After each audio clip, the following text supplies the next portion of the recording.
Don't miss the Ace Man this November in the Lone Star State. In Austin this Wednesday night at Cap City Comedy Club with Brian Callen. In Fort Worth, Thursday, November 20th, 2 shows, 7 p.m. and 9:30 at Hyenas Comedy Nightclub. Then it's off to the Woodlands, Texas, which is near Houston, for 2 shows Friday, November 21st at the Do-Si-Do, the Big Barn. Then Saturday, November 22nd, the Ace Man's at the Rattlesnake Roadhouse in Walnut Springs, Texas. Grab tickets and enjoy the show. More information at adamcarolla.com. Wherever you go, whatever you do, he will be right here yelling at you. Adam Carolla. Yeah, get it on. Got to get it on. No choice but going to mandate you get it on.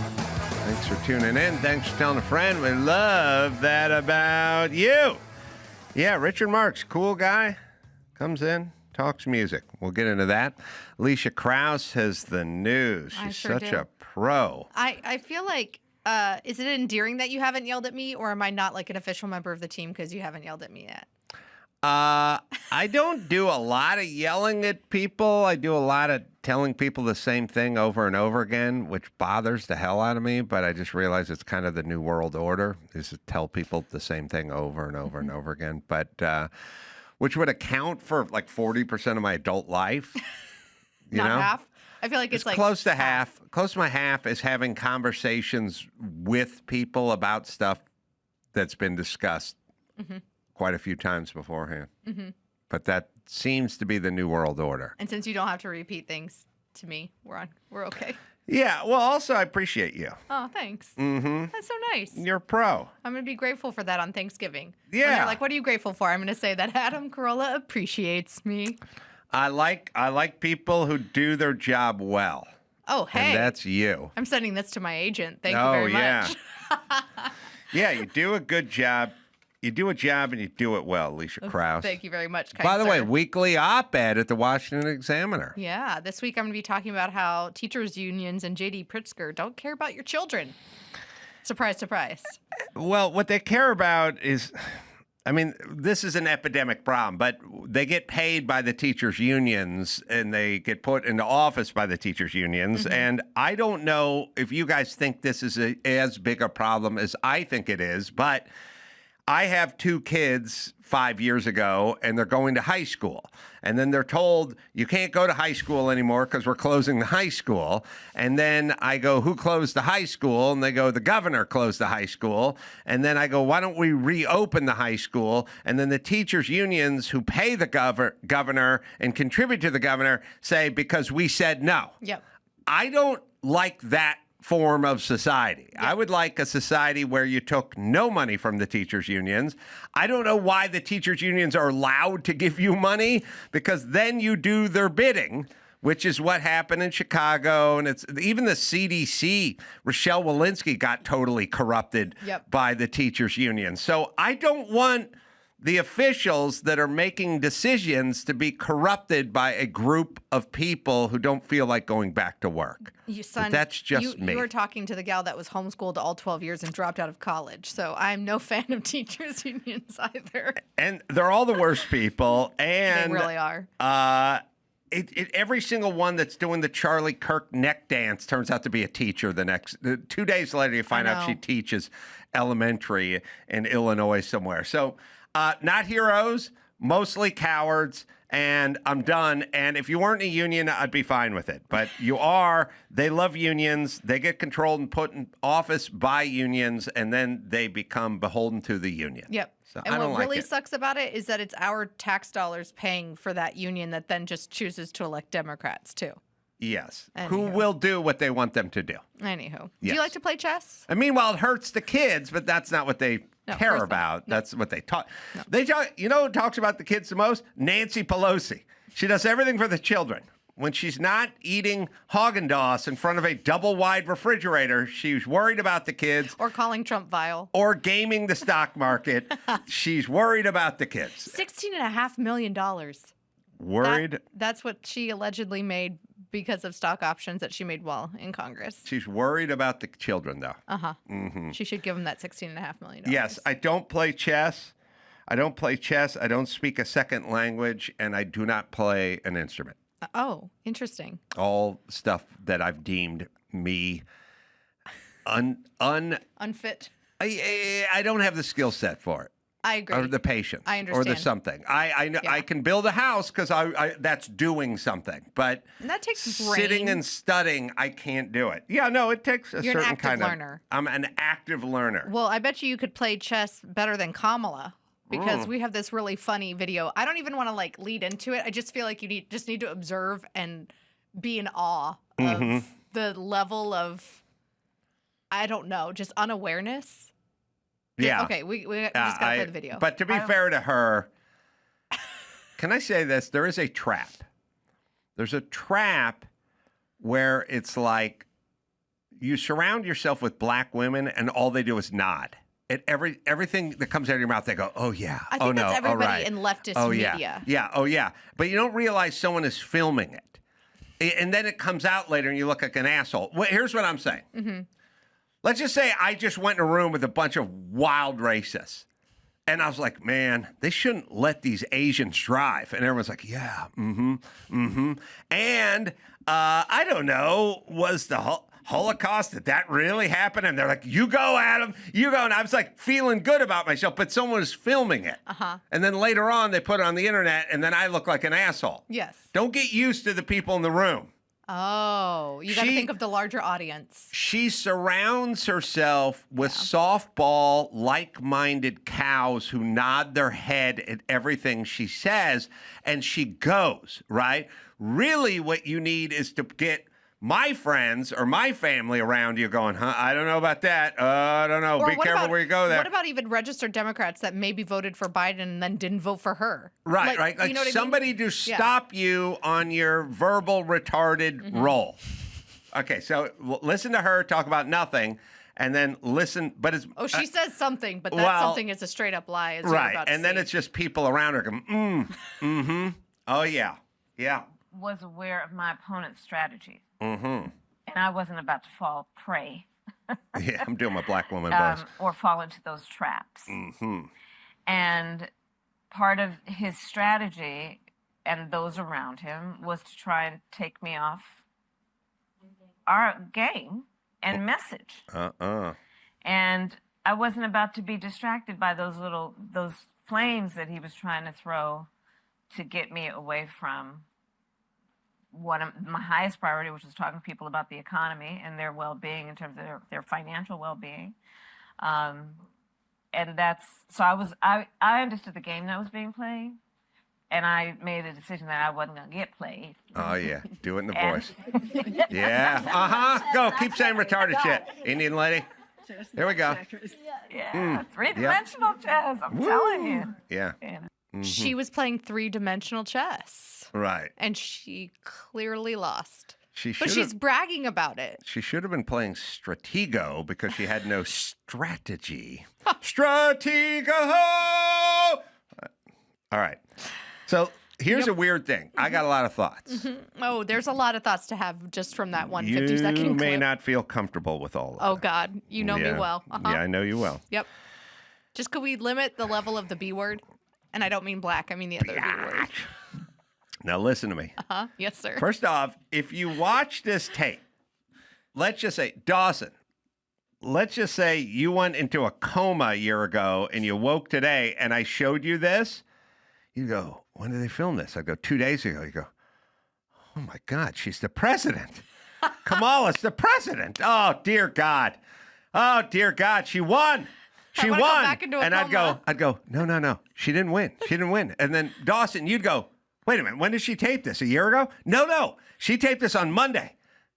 Well, no, she's saying she won. She's saying she beat him with strategery. And he'd be like, no, she's that nuts that she's talking like she won, but she didn't win. This is like a football coach in a post-game presser up there going, listen, we knew they were going to try the onside kick to start the second half, but we were ready for them. Coach, you lost 42-9. We were on to their Statue of Liberty and their throwback and their hook and lateral. We were on to all of it. Yeah, but Coach, you lost. So she's saying she was on to him, and then they were cheering her on, but she lost, which is delusional. Now, here's an interesting thing. I don't disagree. I'm not uncomfortable with Not this so yet. far. You're going to get uncomfortable. Brace myself. That's going to come. All right. The thing that's funny, and I don't want to make this up, but she's been on this book tour for like 6 weeks or something. Oh, it's been a solid 6 weeks, for sure. Maybe more. She's got to lead up to the Black Friday sale. She's Christmas gifts for all the radical leftists in your life. Keep that B word out of your mouth. So she's been out on this tour, right? And here's a phenomenon. When she first went out, she talked about the election and, 107 days, and it wasn't really enough time to get her message across. And she kind of talked about Joe Biden and sort of basically starting in a hole. You know what I mean? She had disadvantages. She had to try to climb her way out of the hole. Wasn't her fault. Wasn't her fault. Yep. Wasn't enough time. Yeah. That was a month and a half ago. She's now talking like she won, right? She's evolved to, according to my calculations, 121 days from now, she's going to think she won the election. She's going on a trajectory that started with, hey, man, it was stacked against me. I was left this deficit. I did the best I could, but I only had enough time. I wish I had and more it came a little time, short. yada, Right. yada. Now she's talking, I figured out what they did, and I threw it right back in their face. Now she's talking about winning. Or it sounds like she won. It's If you watch. delusional. Yeah. Right. Okay, so what is going on? All right. There is a thing that goes on that I've been yelling about for a million years, which is the sort of procedural people, the people. I have said, I've studied women for years, and I have said that when a woman, like if you say, not you, you're homeschooled, but any woman I've been with where I'd go, hey, the cable's out. Can you call the cable guy and get him to restore the cable, right? And then I go out of town, and then I come back 5 days later, and the cable's still off, right? And then I have that shit dealt with in like 5 minutes. Homeschool. Then when I say to my woman, hey, the cable's still out, I thought I told you to see about fixing the cable. They say, defiantly, I called the cable guy. And then I go, what'd he say? He didn't pick up. I go, when was that? And I go, 4 days ago. And I go, all right, we don't have any cable. But I always studied it because I realized to them, it sort of felt like something. Now, we didn't have cable. Like I did a thing. I did the right thing I was supposed to do. It's satiating. You know where I'll see it a lot? Yeah. Women, as it pertains to working out. They go, has that hotel got a good gym? And I'll go, I don't know. I'm going to hit the gym before we go out tonight. I go, yeah, go ahead. Then at some point, it turns into the next day. And they go, I'm going to hit the gym before we head home. I go, yeah, go ahead and hit the gym. And then I realize after 3 days, no gym appearance, but enough gym talk to feel like I got a little. Now, it's not that they feel like they worked out. They just feel like it was talked about enough. And if you talk about it, you're solving the problem, maybe, even if you're not actually solving the problem. There's a little bit of a satiation, right? So if you go, look, I'm going to go straight to the room, and I'm going to raid the mini fridge, and I'm just going to eat Toblerone and skip the gym. and mini vodkas. Then you're going to sit there in your own. Sounds like a fun night. I know. Toblerone and mini vodka. But you're going to sit there in your own shame. Yeah. If there's enough gym planning, but it doesn't happen. Oh yeah. You feel. And you just happened to slam the mini vodka. I don't know, but there's an look. Yes. You feel a little. I mean, look, we've all. It's kind of like how people do the online shopping thing, even though they have credit card debt and their paycheck hasn't hit yet. Right? It's that. Well, look, we've all like, done a version. There was somebody who's sick in my life who was in the hospital, and I found out, and I talked to another person. I'll leave the details out, but I said I'd like to go visit the guy. Yeah. And they went, okay, he's over at UCLA, and it's a thing, and here are the hours and stuff like that. And I was just sitting there. And I was looking at my schedule, and I was like, God, I'm going to Boston. I'm going to Buffalo. I'm just, my schedule's just packed, you know? So like, when am I going to get to that? I got to get over to UCLA. I got to get the pass. I got to get up there. And literally 12 hours later, as I was sort of working it out, I got a text that said, you know what? He really shouldn't have visitors. The doctors are worried about germs and this, that. It's just immediate family, whatever. And I thought to myself, well, I'm glad I was on record as wanting to go visit. I didn't the thought visit. That counts. It's like I didn't do it. Yeah. I never did it. And I feel a certain amount of shame about it. I never did. But it was like the following morning, I got a thing that said, don't do it. Yes. And so now I get to go, well, okay, I'm on record, or I tried, or something. I feel satiated. Now, I never saw him. I just, but that's what was on a text. Yep. Right? So now, if I wrote a text going, I'm going to stay home and eat Toblerone and drink many bottles of vodka, I'm not going anywhere, then I would feel bad. Right? Yeah. So there's a like a satiation thing. But she has people around her, like Kamala in this scenario. I'm just saying dudes don't have it. You don't think so? No, dudes are like, I want cable. And it's like, I called the guy and we still have no cable. Good, now we're assholes. I think dudes totally have it.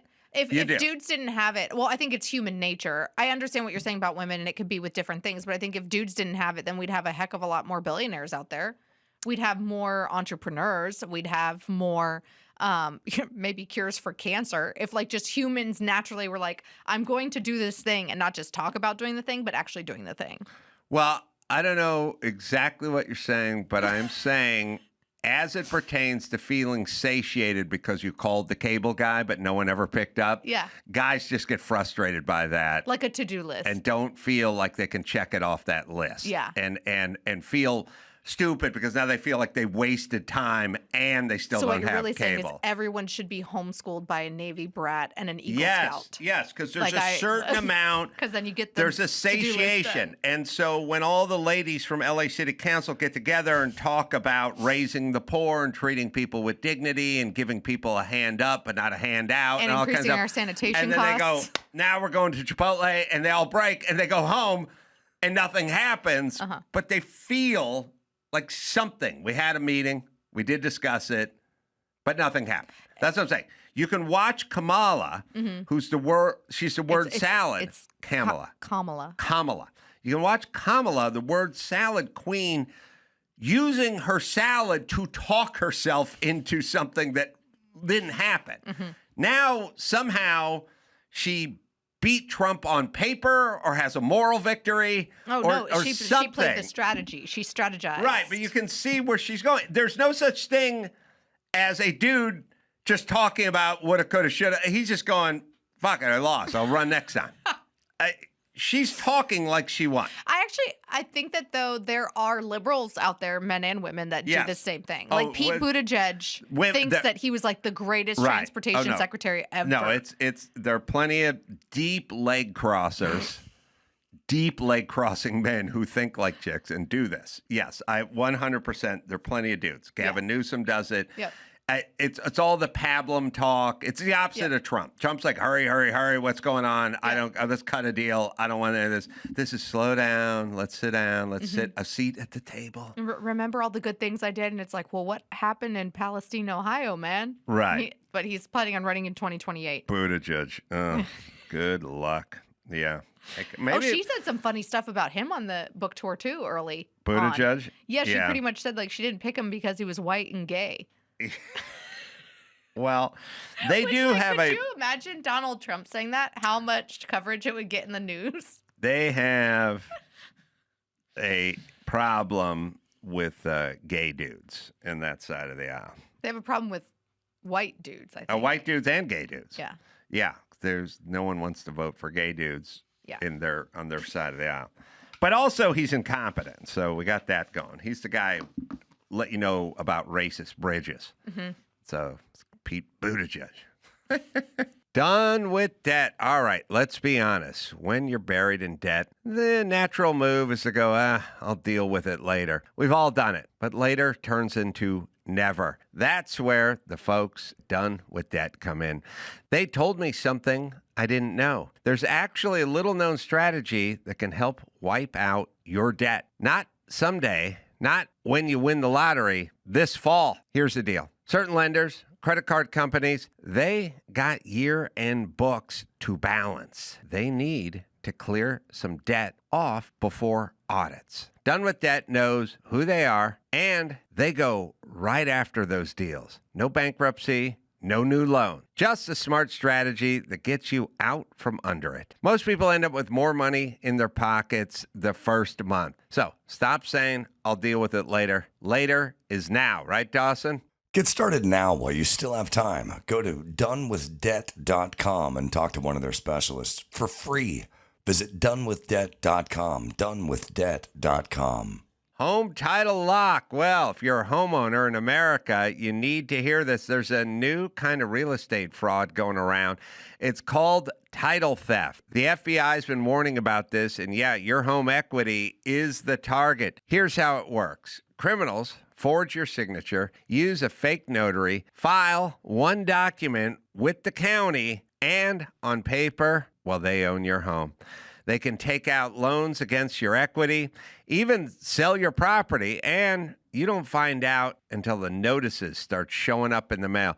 That's why I partnered with Home Title Lock. They can help protect your equity and tell you today if you're already a victim. Don't wait until it's too late. It's Home Title Lock, right, Dawson? Use our promo code ADAM at HometitleLock.com and you'll get a free title history report and a free trial of their $1 million triple lock protection. That's 24/7 monitoring of your title records, urgent alerts to any changes, and if fraud occurs, their U.S.-based restoration team will spend up to $1 million to fix it. Find out why we trust Home Title Lock. That's HometitleLock.com, promo code ADAM, or use the link below. So she's heading down a path where she's talking herself into a victory here. Yeah. Okay. Yeah. Great. And then she will be the victorious endorser of whoever the Democratic nominee is in 2028. But you understand what she's doing right here is not different than when she's asked, have you been to the border? And then she goes, we've been to the border? Everyone's been to the border. Have you been to the border? I've not been to the border. So you're not, hey, I've not been to Nova Scotia, but that doesn't mean I haven't been to the border. I don't even know what you're asking. She says, that's all part of the salad. Like, Yes. you are in charge of the border. You've never been to the border. You call yourself the border czar. Right. In your mind, somehow you've been to the border, but you've never been to the border. This is all part of the delusion of, I beat Trump using my strategic advantage, and I've taken care of the border, except for I didn't do either thing. And It's rewriting history. in her brain. And then actually, the border, the thing that's craziest about the border clip, it's oftentimes people stick to a sort of narrative. I want the border clip, Andrew. And the reason I'm saying that is It's a good one. people usually pick out the big chunks, the meat and the potato of the clip, but there's often little morsels. There's other things sprinkled in there. Yes, there's little deeper things. And the craziest part about I've been to the border, I haven't been to the border, was the very end where she goes, I don't know what you're asking. It's like, okay, you're in charge of the border. What if I just made you in charge of Knott's Berry Farm? And then I said, have you been to Knott's Berry Farm? You wouldn't say, I don't know what you're asking. She said, I don't know what you're asking at the end, which is an insane thing to say because the sanest thing in the world is to ask if you've been to the border if you're in charge of the border. Now, the beginning part is double talk and bullshit. Yeah. The second part makes her clinically insane. Here we go.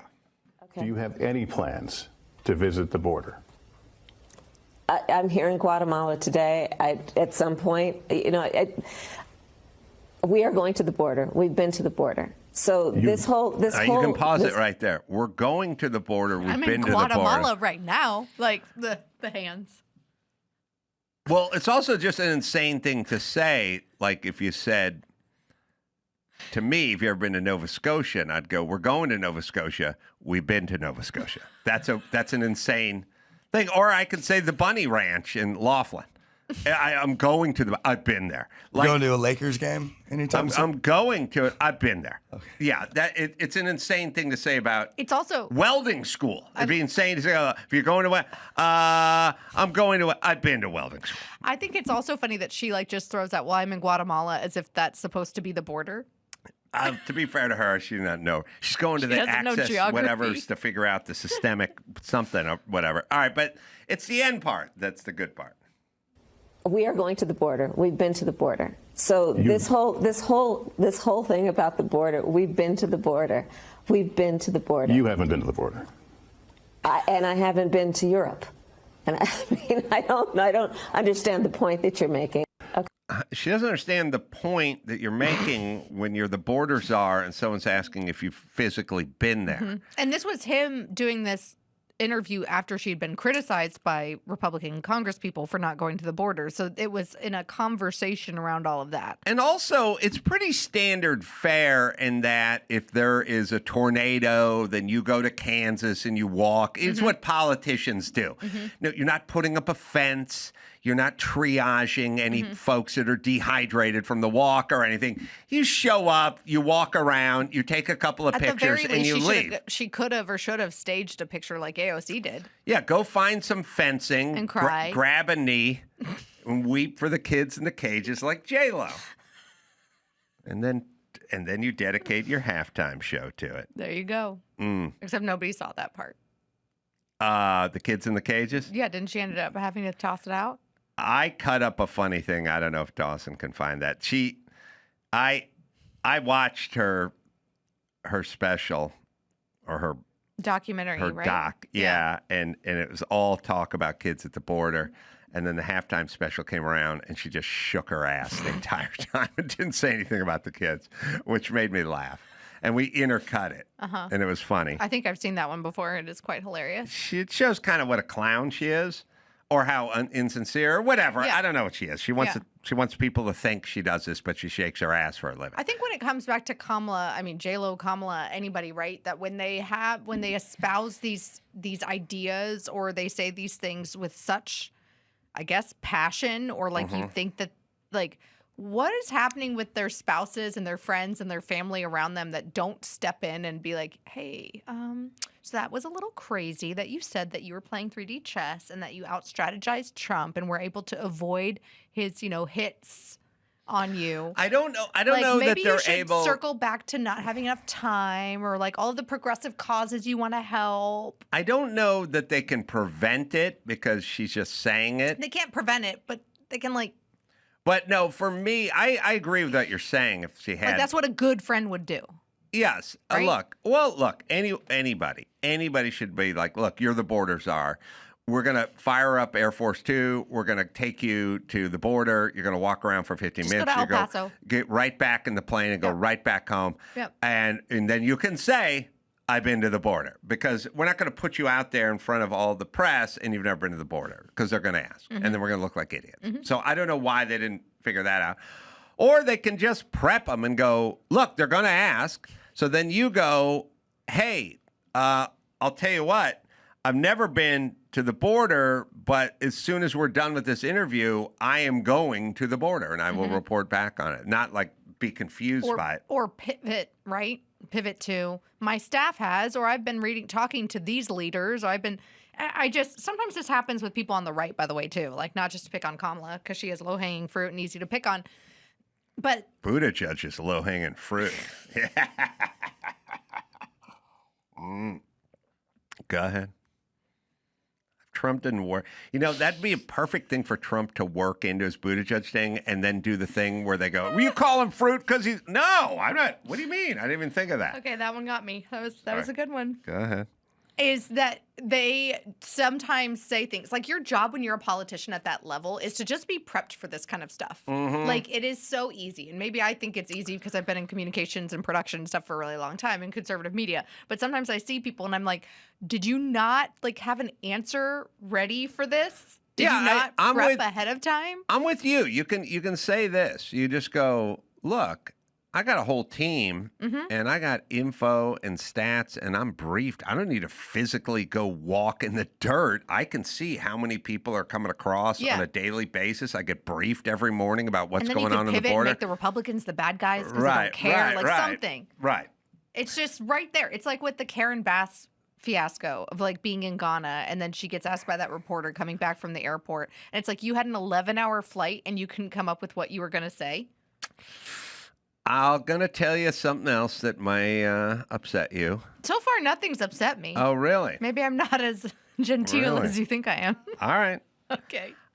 There is a thing where white heterosexual male politicians sort of have to eat shit and apologize. But the female ones don't? If you're a protected species, like if you're Black, ethnic, lesbian.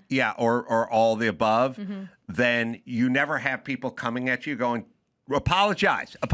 You become an endangered species, so Yeah. they leave you alone, and you're not used to it. And so you get Lori Lightfoot up there, and they're like, you closed down all the salons. Why'd you get your hair cut? Because I like the way I look, and I can't do it myself. They don't go, you know so what? sorry. You know what? Yep. I'm telling you, the biggest douche on the planet, Gavin Newsom, when he got busted for French Laundry, he had to backpedal. Yep. He went, should have practiced what I preach, should have, this is on me. Meanwhile, I got to do better. That's L.A. Burns. Karen Bass doesn't give a fuck. She's like, fuck off, because I'm a protected species. They come up their whole career that way. That's why they're there. So they don't. That's how they get to the crazy Kamala saying, I was so strategic. I was playing 3D chess. Right. And they actually believe it because they've just spent the last 20 years lying about everything. London Breed. And never saying sorry. London Breed, the mayor of Chicago? Oakland. Oh, no. She was like, San Francisco. She went to a Tony concert when she locked everyone down, and they were like, why'd you go to a Tony concert when we told everyone to stay at home? She goes, hey, the music hit me. Yeah. I was moved by the spirit. I was moved by the spirit of the music, and there's Tony who tours, and then there's Tony who can be found together on rare occasion, but Tony, not. It's a once-in-a-lifetime opportunity. So fuck off. But that's not really what politicians are supposed to go, you know what? I understand. Optically, it doesn't look good. I'm telling you, women of color, go fuck off. But I do have to say, Trump does this. And I think that's why Republicans love him so much. That Yeah. there's an element of he was unapologetic. No, I know, but he what he had done and what he does and how he does it, and a lot of Republicans were like, "Oh, that's no, cool." I agree, but there's a difference between getting caught with your hand in the cookie jar and have someone go, "What about tariffs?" You go, "Fuck you, I like tariffs." You know, say, like caught with your hand in the prostitute. Yeah, it's getting busted is what I'm talking about, not like any policy. You know what I'm saying? Like yeah. I agree. He doesn't apologize either. He's like, I don't apologize for being thrice married and saying the P word. Oh, yeah. But I think there's a difference between if Trump, and he doesn't, and I agree, but there is a difference between you saying all salons are locked down and now I'm going to a salon. Yes. That versus something that you did in the past, you used this language or you stepped outside your marriage or you did whatever in the past, and or some policy thing we don't like. All right, do we have J-Lo? I cut this together. I deserve full credit for this. Edited. I don't know what year. This is the year of her halftime show, and they followed her around leading up to the halftime show, and I cut this together. Sorry. The cages. The image of the cages for me, like I couldn't believe what I was watching. There's just certain things as a Turn human it up being a you little, don't do. please. What is my message?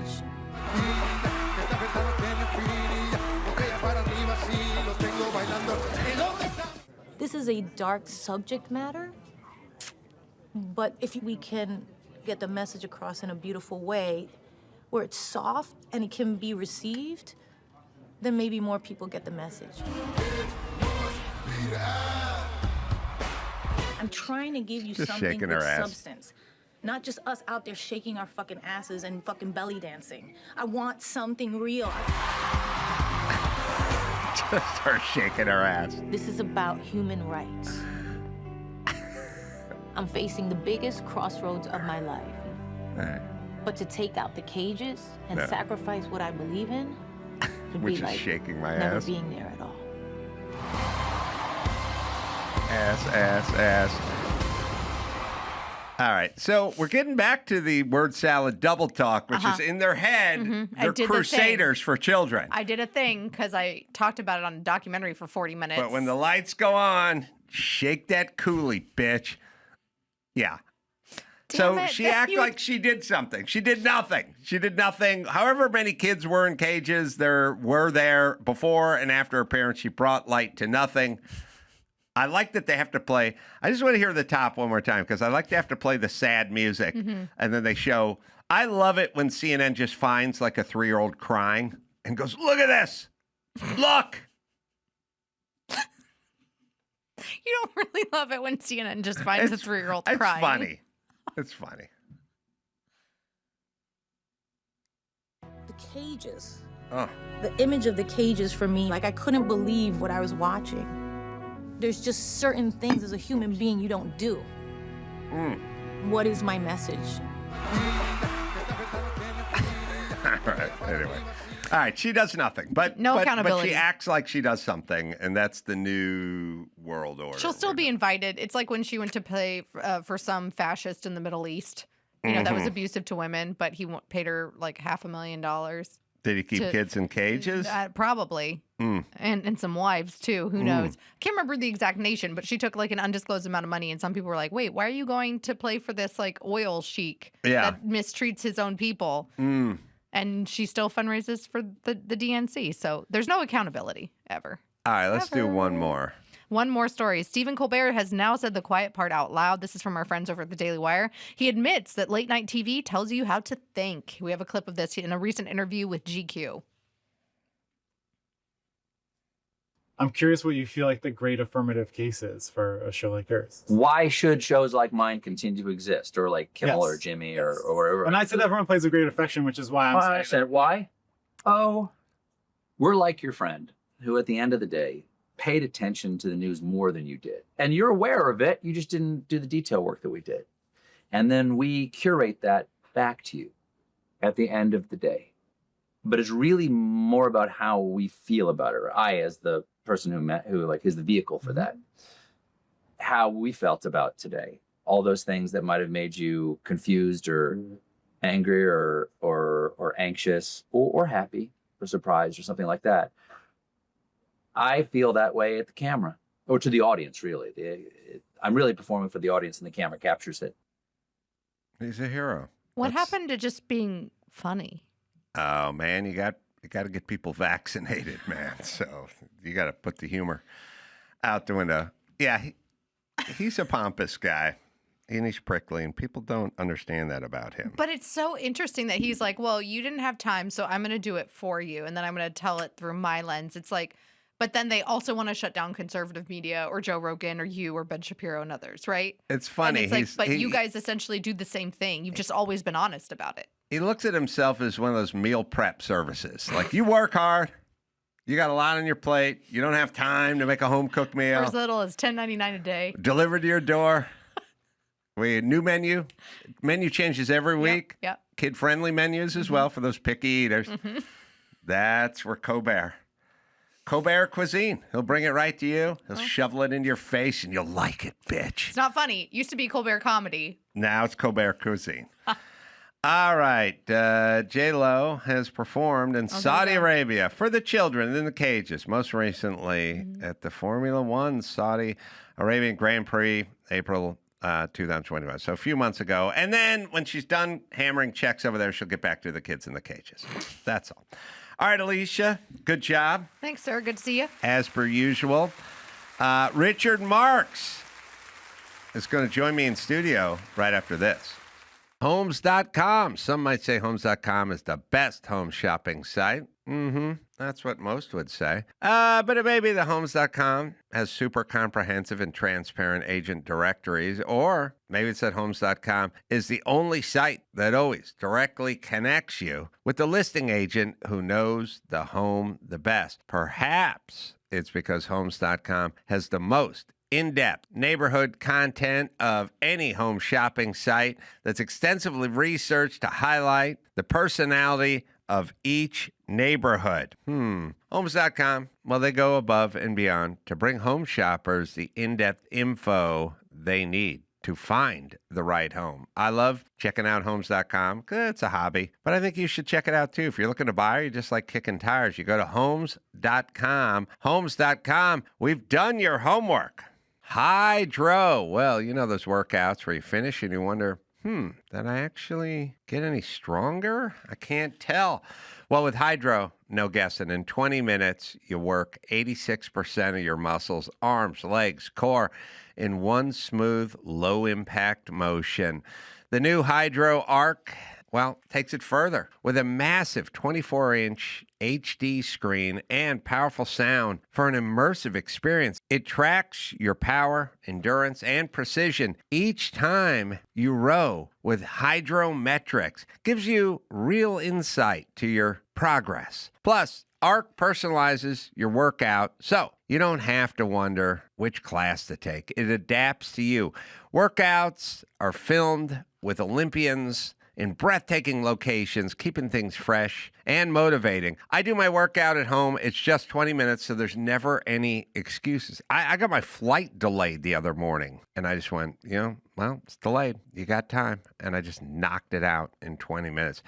And you can see your progress and see how much you improve every time. It's Hydro, right, Dawson? Skip the gym, not the workout. Stay on track with the new Hydro Arc, Hydro's most advanced rower yet. For a limited time, go to hydro.com and use code ADAM to get $100 off any Hydro rower, including Arc. That's HYDROW.com, code ADAM. Richard Marx is back in the studio. He's got an album. It's coming out. It'll be available January 16th. Coming up next year, After Hours. But you can check out Big Band Boogie, which features Kenny G, who I don't think I've ever spoken to, but that'll be available as we speak. Is that right, Richard? Yes. Richard, I just saw you walking out, I don't know where in New York, on TMZ, and somebody shoved a microphone in your face and said, what about all the ladies or something? And then you said something like, well, if they weren't interested in me before I was famous, then I'm not interested in them. And then people in the studio at TMZ said, but that's why you get famous. So I'm interested in that philosophy. Okay. Well, first of all, you should talk to Kenny G at some point because he will surprise you. He's one of the funniest people I've ever met in my life. And, really? And bawdy. Like, he's not who you think he is. He's not some sweet. He's really smart and really funny. He flies airplanes. He's a journeyman. He's a really, really interesting guy. We've been friends for almost 40 years. Yeah. Great guy. So actually what happened was that I was doing an interview with somebody recently, and they asked about when, back in the day and temptation on the road. And because I was in a relationship really early on. My first wife, who I was married to for 25 years, we dated for a few years. So when I became a rock star in 1987, I had a girlfriend, which was inconvenient in certain ways because it was like, I'm finally getting all this attention. Yeah. But I didn't want to be a douchebag. Yeah. But what occurred to me was immediately when I found myself having girls throw themselves at me, my first thought was, where were you 2 weeks ago? Where were you a year ago?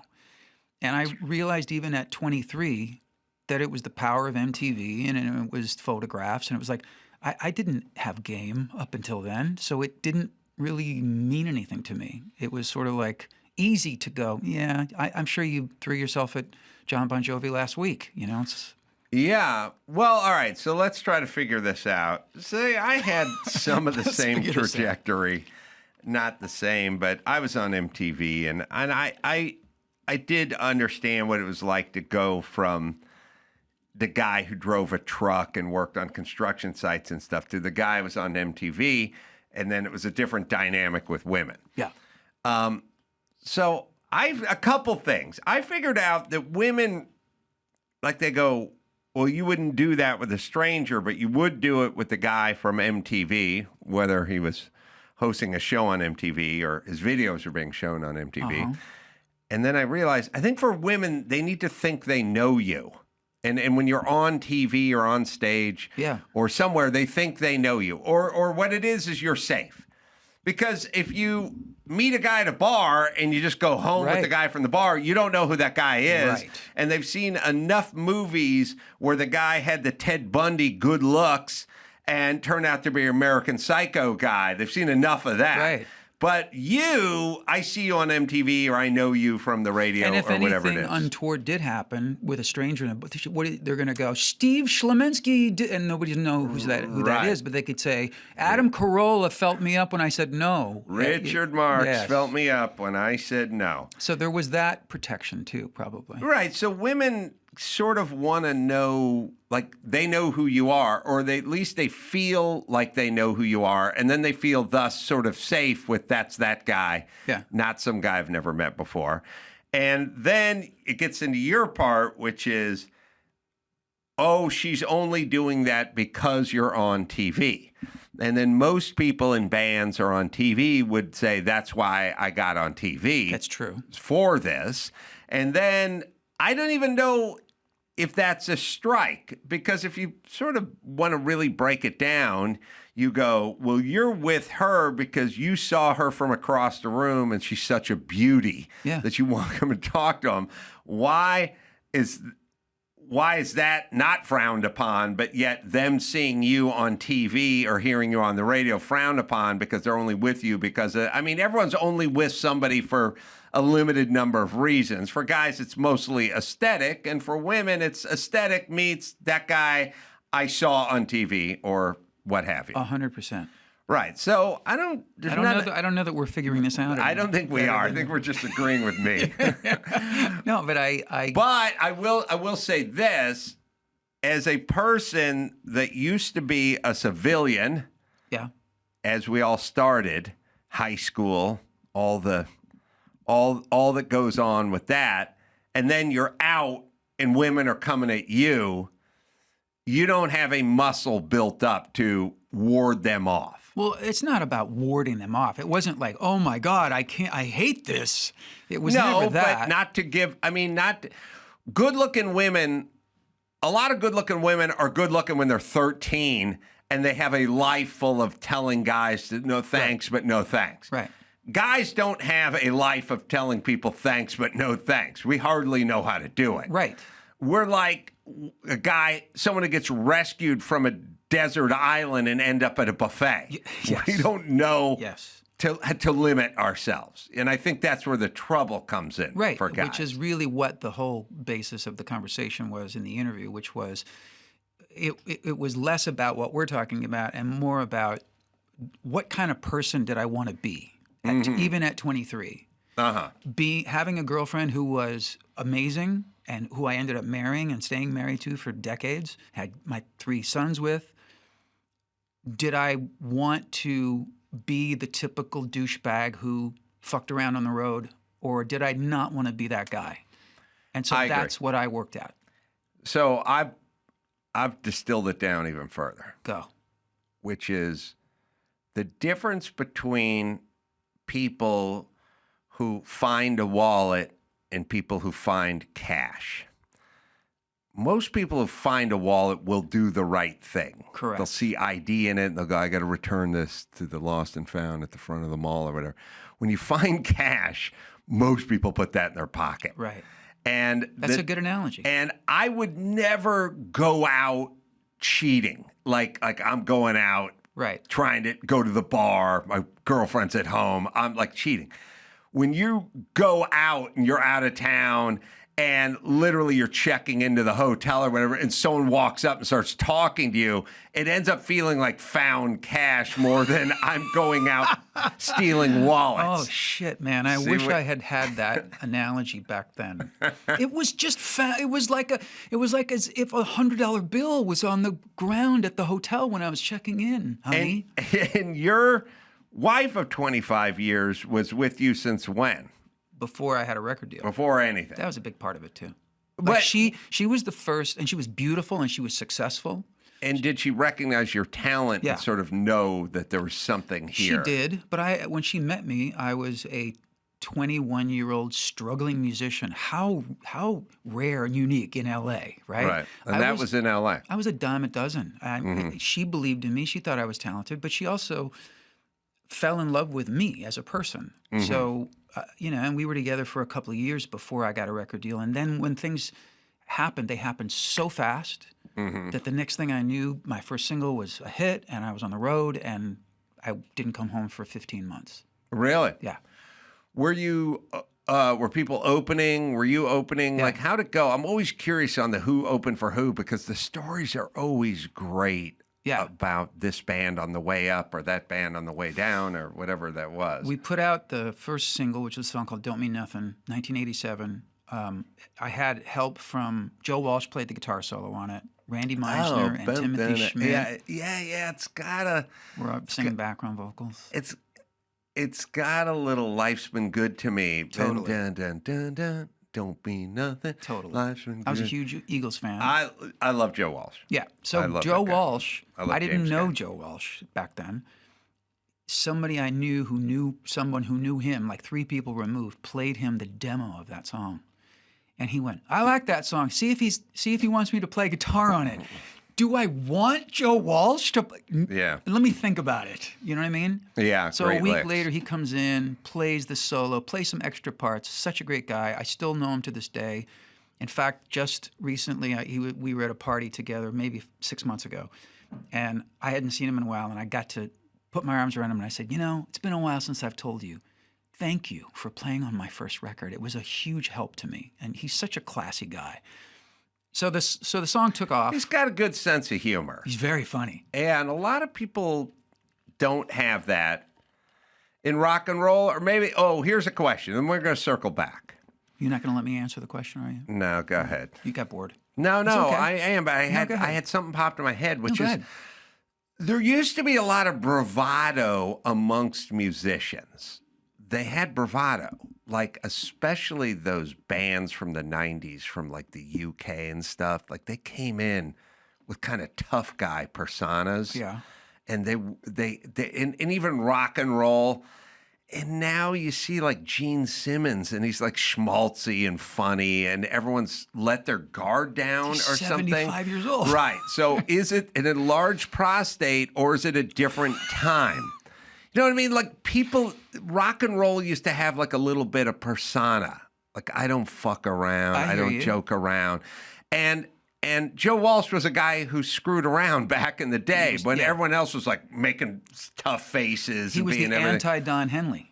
Right. Everyone else was like, everyone looked tough and bad. And I don't think it's an age thing. I think it's a societal thing where like people let their guard down, let them see you a little bit. I don't know. I think it's characters. It's like in the Eagles, for example, you had Don Henley, who was super serious and still is. He's one of the most uptight, serious people, seemingly. And then you had Walsh as the foil, just like you had Michael Jordan and you had Dennis Rodman. Right. You know what I mean? Yeah. And the sum of those parts makes something really great. But I see what you're saying. I mean, but I also... Well, like guys are going out screwing around, doing funny interviews and stuff like that. I didn't see that in the past. It wasn't what like we were supposed to do. Yeah, back it was then. like mysterious. And the guys, like the English bands that were like tough guy bands, like they were real short with their answers and tough, and they didn't smile. And it was Right. like a bravado. Right. It was a persona thing. Yeah. And now people just kind of, I don't know, maybe it's social media or something. I It's mean, like even the people guys kid in around. Oasis have found a sense of humor. Right. Even those guys will talk shit now. And So you're out touring. Joe Walsh, Don't Mean Nothing. Right. And now you got a hit, and now you're going out touring. And I immediately hit the clubs, but Immediately hit the kind of clubs. nice clubs. Mm-hmm. And this is like a week after the song comes out. And so before that, where are you playing? What kind of band? I'm not. I mean, I didn't have much live experience. I was a studio guy. I was a Oh. songwriter. I wrote for other people. Oh, okay. I was not a guy who played in a bunch of bands, and Oh, okay. so I was kind of new to live performing. Right. And I was finding my way. I deliberately put a band together of guys who were road veterans, who were great performers, not just great players, but like really good showmen, so that it could sort of cover me while I learned how to be a front man. Mm-hmm.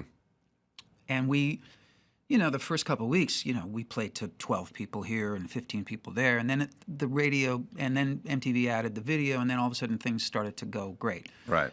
Maybe 6 or 7 weeks into that, I get a call saying, REO Speedwagon's doing a summer tour. They want you to be the opening act. So I do a whole summer tour with REO Speedwagon. Now, I could have opened for any band or any one of those bands who just wouldn't give you a sound check, resented you. Well, I ended up opening for this band led by Kevin Cronin, where they're just nothing but generous and nothing but fans of what I'm doing. And I'd hear them doing radio interviews and Kevin saying, hey, we're on tonight at 8, but get there early. You got to come and see this guy. We believe in this guy, Richard Marx. So I toured with them for a summer, and then I ended up opening for Night Ranger a couple of times. They were not very nice, but Beach Boys had me on for a couple of shows. That was a trip. But cut to, then I do theaters coming off of the REO tour. Now I've gone from clubs to like 2,000 to 3,000 seat theaters, and we're selling those out because now we're on the third single, which is a hit. Culminating with the following summer where I play the exact same venues that I played with REO Speedwagon, except I'm headlining. Oh, you're coming back. I did all the same thing as a headliner. Yeah, there is a nice moment that everyone should hopefully experience when they perform, which is sort of going back early, well, not early, but years ago, I went and booked some shows outside of Seattle, in Kirkland, at a club, a smaller club. I don't know, 225 What seats. period of your career is this? Well, this is weird because it's like done with the radio and done with the man show and stuff. And then I was sort of about 15 or 16 years ago, I just went out. I started doing stand-up. I needed a job, essentially. There wasn't radio contracts. Podcasting was fledgling. It didn't really get paid to do podcasting, but I just did it. And then it was the first time in my career I didn't have a contract. I just had to go out and make money, earn some go on money. the road. I had young twins, and I needed to go out and make money. So we did a show in Kirkland, Washington, and it was like the first show sold out. So we added a second show, and the second show sold out. And we had a third show. And I was doing like 90 minutes or 100 minutes of comedy. So I'd do like 3-hour and 40-minute shows or something. I didn't know any better. And then the next night was the same thing. We just kept. And then so when we're done, I said, well, we did these like 6 shows, and there were like 300 seats, and we sold everything out, and we sold like 1,800 tickets, but I had to do 6 shows. Next time we come back, what if we did the Moore Theater in Seattle, where the Capacity. Yeah, it was like 1,800, maybe 2,000 seats, and it was also MTV. It was Pearl Jam did their video there where Eddie Vedder's swinging from the rafters of the light rig, and I'm like, then a year later we came back and sold that place out, and I was like, one show, 1,800 people. Yep. And I remember thinking, oh yeah, this is nice. Like this is how to do it. It's called working smarter. Feels good. Yeah. So REO Speedwagon guys are real nice. Super nice. Are they Boston guys? Chicago guys. Which is where I'm from. Because REO Speedwagon is the name of a fire truck. Correct. That I remember. Yep. But it's out of Chicago. Yep. And those guys are cool dudes. The best. Kevin Cronin and I are still pals to this day. And do you think it's kind of a top-down? Does it like trickle down, good and bad? Like companies were going where the boss is a dick and everyone's a dick at the place, but you realize it's kind of the boss setting the tone? Yeah, probably. Or just everyone was nice? Everybody was nice. Everybody in the organization. And it was a great experience. And not so much with Night Ranger. Well, cut to, there was a period there where REO took like a month off. And then we were going to pick it up again where I was going to go back and do shows with them. So I'm like, I can't not work. So I'm playing clubs and theaters on my own, and then I get an offer to play a few shows with Night Ranger. Great. So I go open for them. And I go in with the only experience I have under my belt is REO. Right. I get to the Night Ranger gig, and I don't get a sound check. Right. These guys are like, there's an edict, like, you don't look at these guys in the hallway. Like, go fuck yourself, you little twerp, right? Right. And I remember this one show, I think it was in Seattle actually, at a like an arena. Night Ranger is comprised of guys from other bands who've come to form Night Ranger, aren't No, they? I think you're thinking of what was the band with Ted Nugent? Yes, and the I guys am from, thinking of that I forget the band. name of the band. They had that one big hit called High Enough. Yeah. Can you take me high enough? Yeah, that was... That was one of the guys from Night Ranger. Oh, that was maybe one of the two. guys. Damn Yankees. Damn Yankees, thank you. The Nuge was in that band, too. Right, the Nuge. Nuge is it, but Night Ranger's not that. No. Oh, okay, No, sorry. Night Ranger was a band that was created from wherever they were from. I forget. Right. San Francisco. But check this out. So I like, and my record is really doing well. Mm-hmm. And so we're closing the show. I get 45 minutes. To close. No, to open. Oh, to open. So I'm but- opening for Night Ranger. Right. Same set that I did with Aria Speedwagon. Right. Well, the audience is so fucking crazy, and it's like there's all these girls because I'm on MTV every minute, and we get to Don't Mean Nothing, which is the close of my opening set, and we're doing this call and response thing with the audience, and I swear to God, I realized we're going to go over maybe 20 seconds. Right. And at the mark, they turned my sound off. Really? And the audience booed them right into their set. Like, even Wow. into their first couple songs, the audience is booing Night Ranger because it was such a dick move. I've heard other artists I've spoken to talk about that, and it's like literally 5 seconds past the allotted mark, and they've gone. I just chalked it up to small penises, basically. That's where It's a weird thing, and I get it. I'm just having a flashback to sort of dude bravado stuff. I remember as a carpenter, I'd walk on to job sites where the guys were already been there for like 4 months, and then you'd walk in. Right. And for some reason, I had to break you for like the first month. Yeah. You know what I mean? They couldn't be cool. They're all douchey to you. They're all like cliquey dudes. Do you watch know? the show Landman? No, but I've heard of it. So I heard it's good. there's that all over. It's like it's as old. It's a tale dude as old thing. as time. Yeah, and then at some point, they want you to come out and have a beer with them. Right. But you got to pass this gotta earn break-in period or something. But it doesn't have to be that way. No. Everyone could be REO Speedwagon Yeah. and just keep on loving you instead of only one see way what to you did rock there. or whatever. Yeah. What was that? Was that one way? Was Night Range only one way to rock? What was Night Range? They had a Don't tell couple. me you love me. Yeah, that's right. That's right. And Sister Christian. Oh, but it smacks of an insecurity. 100%.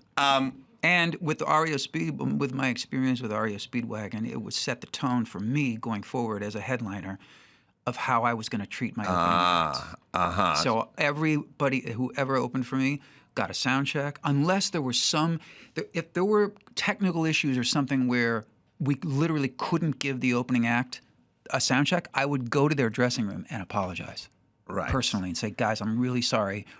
I hope you understand. We'll get you one tomorrow. Like, it's so much easier to be nice than to be a dick. O'Reilly Auto Parts. Yeah, you know the jingle. These guys are the guys who keep your car on the road so you don't end up stuck on the shoulder looking like a dope. Friendly, helpful service people who actually know their stuff, not just some kid who'd rather be on his phone. I always used O'Reilly, and I still do. I used it when I needed them. You know, I needed to work on my truck, my old Isuzu Trooper and stuff back when I was swinging a hammer. Now I do it for my race cars. Thousands of parts and accessories stocked in store or online so you don't have to panic when the check engine light appears. Need wipers swapped? Need brake lights, let's say? Something's out? Well, these pros can help you find what you need or hook you up at the local shop if you're not a DIY type, although I kind of hope you are. So, whether you're a gearhead or you don't know a lug nut from a donut, they'll walk you through it. No attitude, just real help. Stop by O'Reilly Auto Parts today or visit us at O'ReillyAuto.com/Adam. That's O'ReillyAuto.com/Adam. This November, action is free on Pluto TV. Go on the run with Jack Reacher. Every suspect was a train killer. Then buckle up for Drive, World War Z. Every human being we save is one less to fight. And Charlie's Angels. Damn, I hate to fly. Launch into sci-fi adventure with The Fifth Element and laugh through the mayhem in Tropic Thunder. What is going on here? All the thrills, all for free. Pluto TV. Stream now. Pay never. Did those guys... Well, it also makes good sense, dollars and cents, and it's decent. But what I'm saying is like, you know, there's a guy named Rob Mills, and he was a PA at The Man Show, and he runs reality TV for NBC right now and has the corner office. So I wasn't a dick to Rob, but if I was and I was pitching a show to him now, he wouldn't do it. Right. He'd remember me as a dickhead. Exactly. And you never know where people are going. This is a small business, I don't know man. who opened for you, but somebody may have opened for you that turned out to be somebody. Several. Who were like the folks that opened for you? Well, Wilson Phillips opened for me when they were just starting out, and then they had just blew a up. massive, yeah. Mm-hmm. There were definitely acts who did really well, but that's not the point. The point is they were fellow artists. Mode. They were felt like I feel like I also have this thing about musicians trashing other musicians' work publicly. I think it's really a fucked up thing because we already have critics. Yes. And there are plenty of musicians whose work I don't like, but I would never talk about it publicly because I just feel like we have to have a code. Yeah, we have to have I agree. a code. Comedians have that, should have that too, but it doesn't happen. But I agree. So you go from the REO Speedwagon loving embrace to the fire of Night Ranger. But lesson learned, you go, I know what that feels like, and I'm not going to make anyone feel that way. Coming back to the REO camp like weeks later, and I literally hugged every one of the band members, and I was like, I missed you guys so much. So you said the Beach Boys were interesting, and I watched the multi-part doc recently of the Beach Boys. Yeah. Interesting, lot of personalities going on there. I could see where that would be a very interesting, depending on where you caught the Beach Boys, because the Beach Boys were top of the heap and then struggling and then back up again. Like, where were they? They were, when they you were in caught the them. very beginning of their renaissance, which still to this day, I mean, these guys are out there working their asses off. And what was interesting about? Well, I use the word interesting. Was Brian Wilson there? No, he was not touring he was long at that gone. point. Yeah.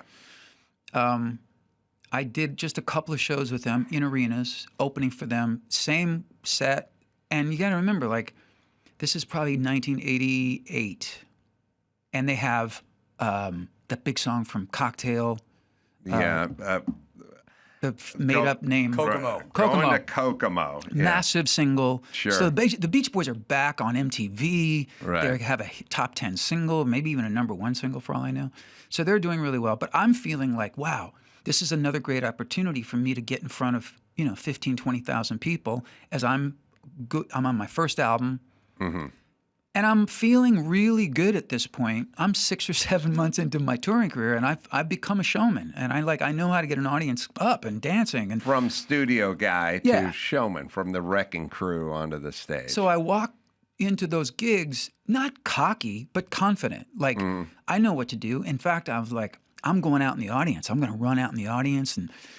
And as soon as I hit the stage, I noticed that the audience is a decade, if not more, older than my usual audience. Mm-hmm. And there's a little bit of a painting. I'm looking at a painting a little bit. And whereas usually when I would start singing the first song, people are up and they're like excited. And these people were sort of like, who are you again? And, and I worked my ass off for 45 minutes and they were like, when are the Beach Boys coming out? Right. And it was humbling.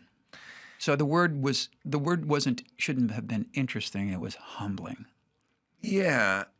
Is there something to be gained from that experience? And it's getting a little cathartic because I know what it's like to go on the road and just play to your crowd. Yeah. And then you come back And then you go to the Improv on Melrose on a Wednesday night, and you walk out and you realize, oh, they're not here to see me. They're just here. Right. They're just hanging It's out. like Vegas. And all of a sudden, the stuff that was popping is not really popping anymore. And you're kind of pedaling the bike a little. You're going, okay, I gotta pick up the pace a little bit. I gotta work a little harder.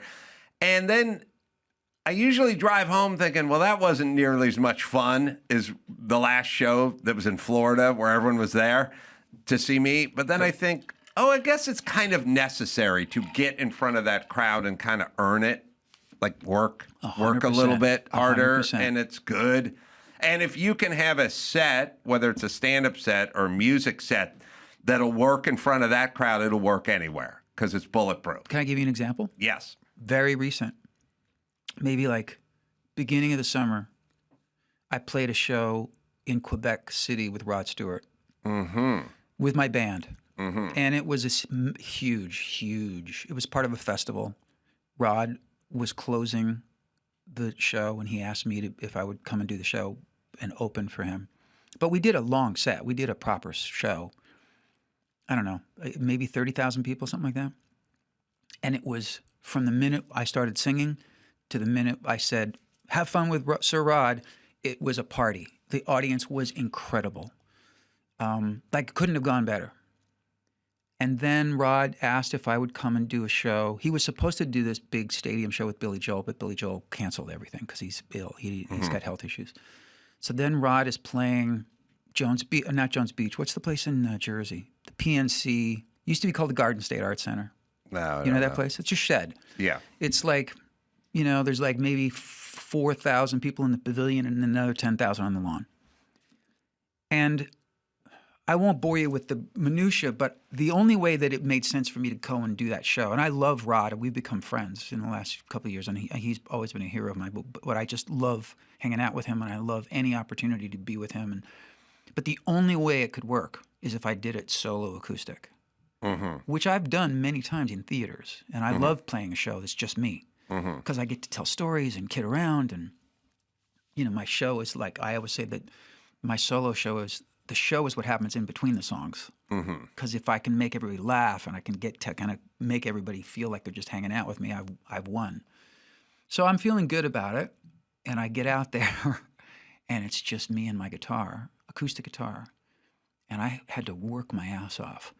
But I kept the first couple songs. I started to panic a little bit, like, wow.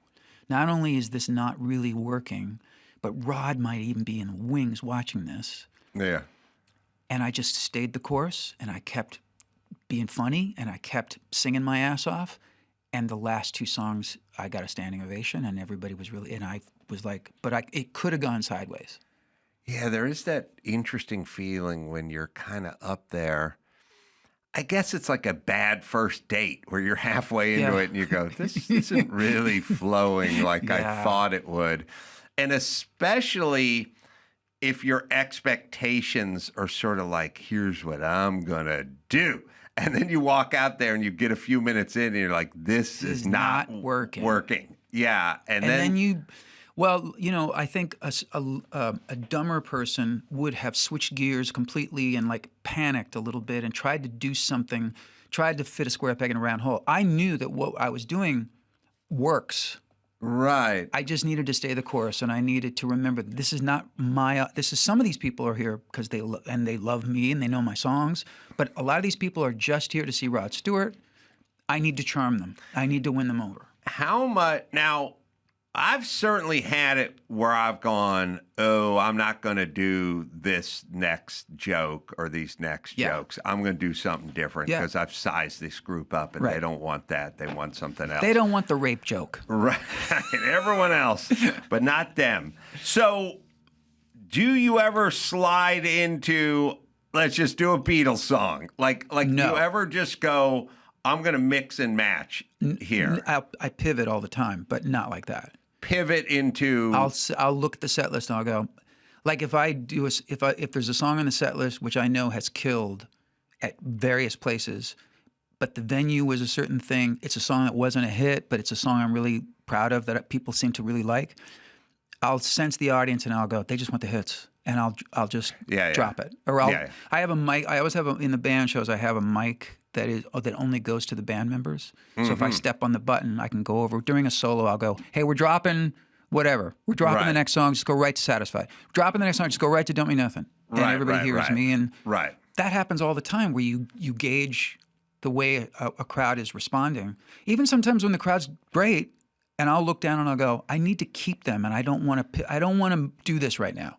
Yeah. So I don't think it's so much different with stand-up, which is like you want to get out of the gate with something strong, and then you want to finish with something strong, and then the middle will be like sprinkled in good stuff with some stuff I'm trying out or newer stuff or different stuff. And then sometimes you'll go, screw it, I'm going to hop past. Like I'll talk to comedians all the time where they go like, I'm going to go out and try all this new stuff tonight. And then they go out there and like 1 minute in, they go right back to the like best of because the hits, because they. But can we talk about that? Because this is one of the most fascinating things. And I've known some great stand-ups over in my life and spent time with various people. And it always fascinates me. You just said best of, which is such a weird thing in terms of stand-up, because I'm now 38 years into my career. I feel really blessed. I can go and do 90 minutes of nothing but hit singles that I wrote and recorded or wrote for other people that people know. And if I don't do those hits, the audience is going to be fucking pissed. I know. If you go out and you do the same, you do a tour and it crushes, you come back a year later and you do the same material, they're going to go, we heard that last year. There is that thing. I mean, I think comedians are constantly jealous of singers and performers for that reason. I get it. Because there's the hits, they can do them in their sleep, but that was on the last special, and now they got to mix it up. And creating the new stuff is the difficult, tedious, kind of feels like homework part of the job that they all hate.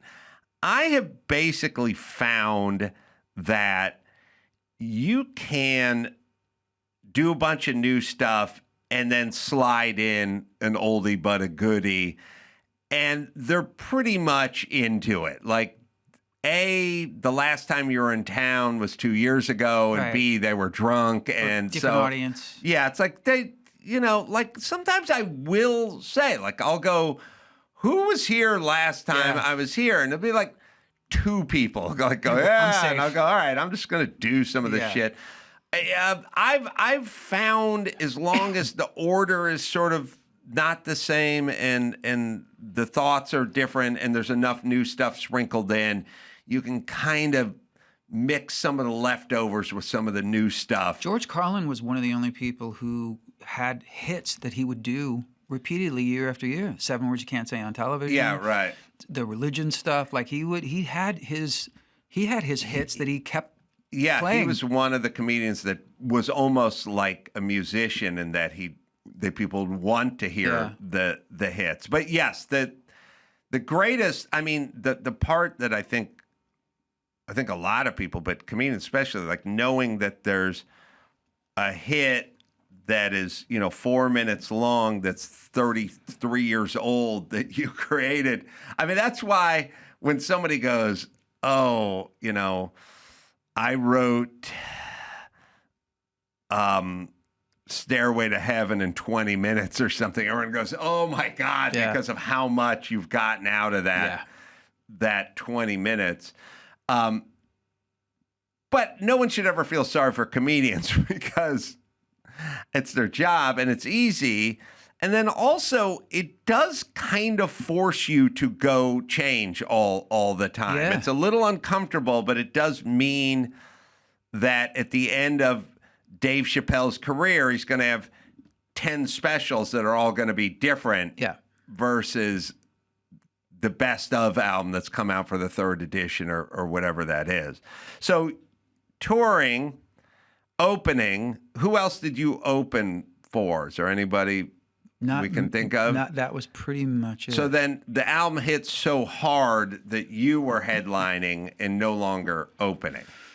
Yes, and then I headlined for a long time, and then when my kids were starting school, I kind of stepped back from touring for several years, and I moved to Chicago to raise my kids in Chicago, and I started focusing more on writing and producing other artists. And so I was home a lot more. I didn't perform that much. And then maybe in 2005, I started touring again. I actually did a whole month of shows with Joe Cocker just in Germany. We did 20 shows in 20 cities in Germany. When was this? 2005 or 2006, and it was amazing. How was Joe Cocker back then? Phenomenal. He was absolutely phenomenal, and they were huge arenas. And it was the first time in a long time I was an opening act again. But again, they were so generous with me. Joe was great. So I've opened here and there, but I'm trying to think if I've done any other tour as an opener. I really don't do that. But I gladly will with somebody like Rod, people who there are artists I wish would call me and go, hey, I know you're a headliner, but like, would you want to open this, like these huge acts? There are several I would go, yeah, let's go. Who would you like to open for? Rod. Rod. I would like to do a tour with Rod. And there are some other bands, and I mean, there's a lot of people out there I think are great. If Bruno Mars said, hey, we want to like have a little like nostalgia 45 minutes of your hits. Okay, where do I'll do it for free. Yeah, Rod Stewart, I like his deeper cuts better than his hits. Like Handbags and Glad Rags. Great and First song. Cut is the deepest. Killing of Georgie. Yeah, I like his deeper You Wear It stuff.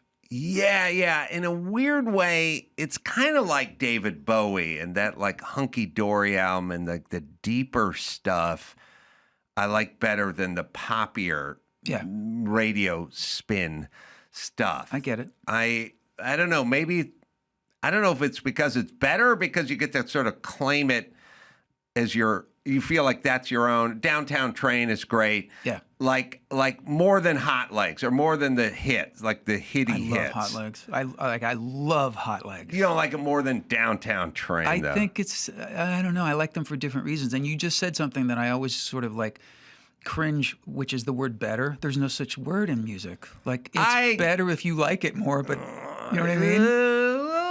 Yeah, but are we going to have a fight? Are we going to have a first fight? Yeah, I mean, I think, well, it's interesting. I think you can say that something artistically is better than something else, even if it's a matter of an opinion.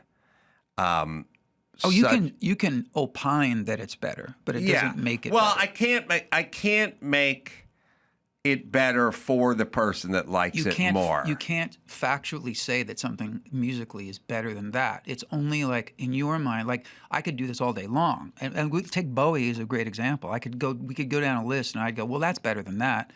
But that's just what I think.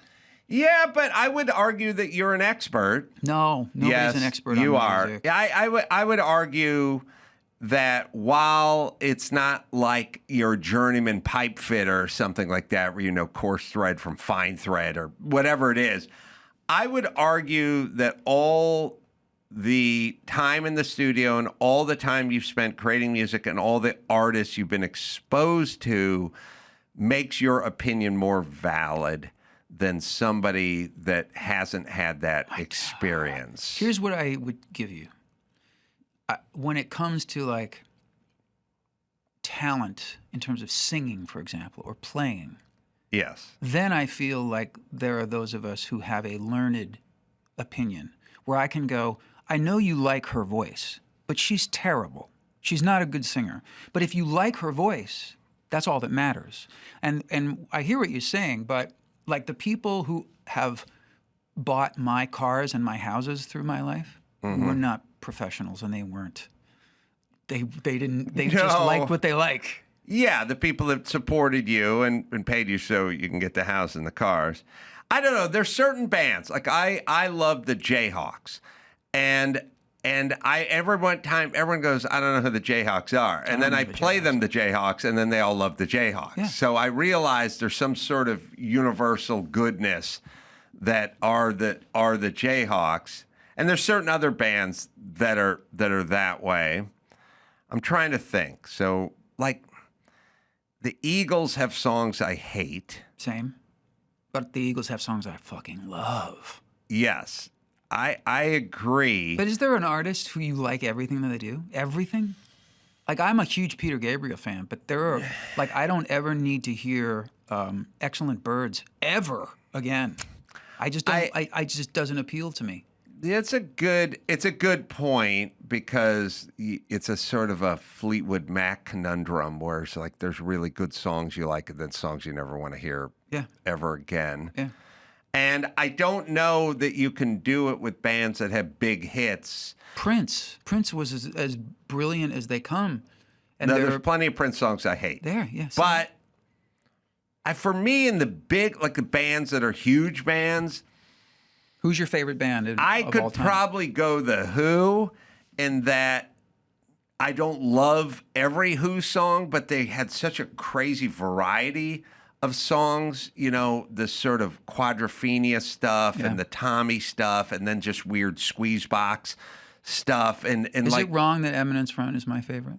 What is your favorite Who song? Eminence Front. I need to hear that. You don't know it? You know. What album is it on? It's it's mostly an instrumental. Oh, that song. I never knew the name of that song. Eminence Front. I never knew he said that. I didn't. It was like living in the sun. Yeah, that song. That's a good song. I love that song. Yeah, Pete Townsend on his own, sort of Rough Boys, and that stuff's good. Empty Glass. I would go Who, in that I like a band to be a little interesting, and I like all their crazy different I get stuff, and along with their just straight rock from back in the day. So, I mean, you know, you always got the Beatles, you always got Led Zeppelin, but I'd say The Who, because I've just found I like the variety, and for me, I guess interesting is a part. Yeah. And I always like Leonard Skinner is like Southern rock, but then you listen to like Give Me 3 Steps, and this guy talking about what a pussy he is. Yeah. And he just wants to run. Yeah. You know, just please, you'll never see me again. You'll never see me again. And that's not like tough bravado stuff. It's kind of funny stuff. And Leonard Skinner had like a lot of interesting layers, not just a straight sort of the Southern rock kind of. A lot of those bands back then, kind of thing. With what they were known for, the couple of songs that they were known for at rock radio, or even the crossed over to pop radio, they had all kinds of tracks and songs that, you know, maybe the drummer wrote a song that you wouldn't even be aware of, but it's really cool and different and interesting. But you got to, those are the days of albums and album cuts. Yes. When FM radio would play songs that weren't the singles. Like, those days are long gone. No, I don't know that the next generation or anybody younger than us will ever really know the magic of, like, you go, oh, I'm going to buy this Thin Lizzy album from, 1979 because I like this one hit on it. But then you start listening to the whole album, and then there's all these deep cuts, and they don't even get played on the radio, Never. but you know them because you've got the album, but no one would know them now because they just get the hit, and they just download it. They're not going to have that weird experience of these way off the beaten path songs. Yeah. So I think that's cool. And I disagree, though, in the sense that I do think some songs are just magnificent works of art, and others, I don't like Man Eater from Hall & Oates. Yeah? Don't like it. But do you like Kiss on My List? Yeah, because My List is pop and nice and fun and like light and breezy, and like it feels easy. I have a what game I mean? I play with people where, like, and I've used Hall & Oates a bunch of times, where I'll be with somebody and I'll go, what's your favorite Hall & Oates song? And they'll go, I don't know. I guess Kiss on My List. Like, well, are you sure it's Kiss on My List? And they go, what do you mean? I go, well, what do you like better, Kiss on My List or You Make My Dreams Come True? And they go, oh, You Make My Dreams Come True. And I go, oh, what do you like better? You Make My Dreams Come True or Say It Isn't So? Oh, I love Say It Isn't So. And I would go down all these Hall & Oates songs, and then you definitively can say what your favorite Hall & Oates song is. I do it with all kinds of artists and bands. It's a good drinking game. It's not going to be adult education. I was going to, I swear I came this close to saying adult. No. It's not my favorite. No. Student body's got a bad reputation. No. That was Daryl trying to be rock, like super rock. Yeah. It didn't work for me either. But I can't say it's not a good song. It just didn't appeal to me. I'll say it's not a good song on your behalf. All right, listen up. If you've ever worried about the safety for your home, well, now's the time to check out Simply Safe. This year, they're giving my listeners early access to their Black Friday sale, 60% off any new system. That's their biggest deal of the year. You're not going to beat it anywhere else and any time of the year. Here's what makes Simply Safe different. It's real security because it can actually stop crime before it starts. Most systems just alert you after someone's already inside. Too late. Simply Safe has live, trained agents who can see what's going on outside your home and actually talk to the intruder, telling them they're on camera and the cops are on the way. So that'll scare them off before it gets started. They call it Active Guard Outdoor Protection, and it works. I've used Simply Safe for years. I trust these guys to protect my family, to protect my home, my dog as well. No contracts, easy to set up, 2 eyes in there, Simply Safe, and you can check everything from your phone. So if you're traveling, it's all there. It's Simply Safe, right, Dawson? You can try it risk-free for 60 days with a money-back guarantee. So don't wait. Head to simplysafe.com/Adam and get 60% off any new system. That's simplysafe.com/Adam. This November, action is free on Pluto TV. Go on the run with Jack Reacher. Every suspect was a train killer. Then buckle up for Drive, World War Z. Every human being we save is one less fight. And Charlie's Angels. Damn, I hate to fly. Launch into sci-fi adventure with The Fifth Element and laugh through the mayhem in Tropic Thunder. What is going on here? All the thrills, all for free. Pluto TV. Stream now. Pay never. Smokey Robinson, Tears of a Clown is my favorite pop song of all time because it's got a great bass line. It's got great lyrics if you really listen to what he's singing about. What if we went ba ba ba ba da ba ba like a circus, that's fucking brilliant. And it's got a bassoon in it. Yeah, it's different. It was unique. It's different, and it's got Smokey's killer bass line, and he sounds great. People don't know the depth of that guy's songwriting. He's one of the greatest songwriters who ever lived. Well, who do you have on like the Mount Rushmore of Peter Gabriel. Sting as a songwriter. Smokey. My favorite songwriters. Randy Newman. Oh, yeah. Well, Randy Newman's funny. Yeah. Well, but except when he's not. And some of his songs are just heartbreaking. Yeah. Big fan of Robbie Robertson's songwriting. Big fan of Henley and Fry. Well, they had a lot of hits. Yeah. Cannot argue with the hits. Songs I really, really love. You know who else just recently passed away, who was one of my favorite songwriters, was J.D. Souther, who wrote New Kid in Town with them. Well, I was about to say, I don't like a lot of Eagles songs, but I like New Kid in Town a lot. J.D. Souther. And sometimes I have found when you go, geez, I don't really like these guys' songs, but I do really like this song. How do I reconcile that? And then you find out somebody else was involved with that song. Did you like Henley's Heart of the Matter? Do you know that song? Yeah, it's a good song. J.D. Souther. Oh, right. So this is good. I'm able to wrap my mind around this now because, like I said, I don't like Eagles songs per se, but some I really like. And Heart of the Matter is a really good song. Such a great song. And New Kid in Town's a beautiful song. Yeah. And I'm like, well, then why do I like those songs if I don't like these guys' songs? I don't like Heartache Tonight, for instance. Bob Seger wrote that. Well, that does sound Seeger-y, doesn't it? Yeah. What you discovered in this, and I'm so glad that I provided this information from you going forward. What you like was J.D. Souther. Well, what are Dawson? Now you can figure that out. The J.D. Souther. J.D. Souther. Songs. Do you know his one hit? JD's hit? When the world is ready to fall, you're only lonely. Yeah. And I love that song. When you're did he sing that? lonely. Oh, he sung that, yeah. He had that, and he had a hit with James Taylor called Her Town 2. Used to be Her Town 2. That Yeah. was J.D. Souther, too. We just lost him last year. You know what the craziest remake was? James Taylor doing Handyman. Remake? Yeah. Oh, you mean covering the Cover. old 60s song? Yeah, because the original was the craziest song. It was like, come, come, come, come. And then his version of that. That was brilliant. Which is interesting. So I don't really need bands covering songs the exact same way they were originally done at all. But if you're Cat Stevens and you want to do Sam Cooke's Another Saturday Night and you want to do like a calypso version, then I'm all in. Sam Cooke was my favorite songwriter of all time. Oh, really? And my favorite singer of all time.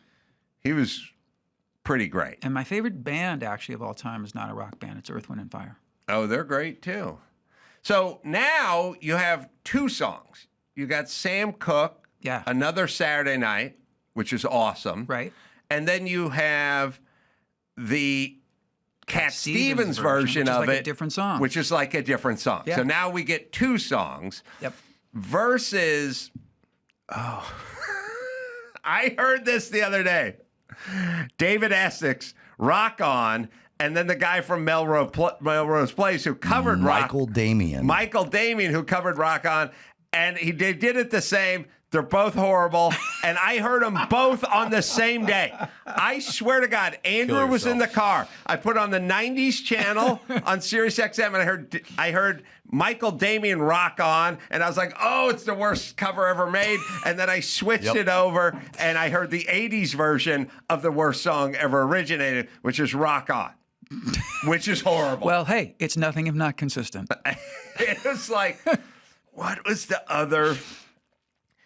There should be I'd like you to be a part of this. I'd like to be a part of it as well. A sanctioning board for you remaking songs. It's like, no, I'm sorry, it's not allowed.